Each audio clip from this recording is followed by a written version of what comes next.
আমরা দুনিয়ায় কেউ চিরস্থায়ী নয়, দাদার জানাজায় সার্জিস আলমের বক্তব্য। জানাচ্ছি বিস্তারিত। পঞ্চগড়ের আলাখোয়ার ইউনিয়নের বামনকুমার এলাকায় অনুষ্ঠিত হলো বৈষম্য বিরোধী ছাত্র আন্দোলনের অন্যতম সমন্বয়ক ও জাতীয় নাগরিক কমিটির মুখ্য সংগঠক সার্জিস আলমের দাদা তজির উদ্দিনের জানাজায় বক্তব্য রাখতে গিয়ে সার্জিস আলম বলেন, আমরা দুনিয়ায় কেউ চিরস্থায়ী নয়, সবাইকে একদিন বিদায় নিতে হবে, দিন শেষে মাটির নিচেই চলে যেতে হবে। তিনি আরও বলেন, আমাদের সমাজে কিছু রীতি প্রচলিত রয়েছে, যেখানে মৃত্যুর পর 3 দিন, 10 দিন বা 40 দিনের দোয়া মাহফিল আয়োজন করা হয়, কিন্তু বড় বড় আলেমদের সঙ্গে কথা বলে জেনেছি এসব ইসলামের মূল শিক্ষাই নেই। তাই আমরা এমন কিছু করব না যা ইসলামের নিয়মের বাইরে যায়।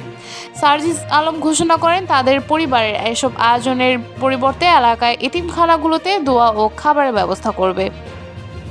জানাজায় কেন্দ্রীয় বিএনপির নেতা ফরহাদ হোসেন আজাদ সহ স্থানীয় সহস্রাধিক মানুষ উপস্থিত ছিলেন।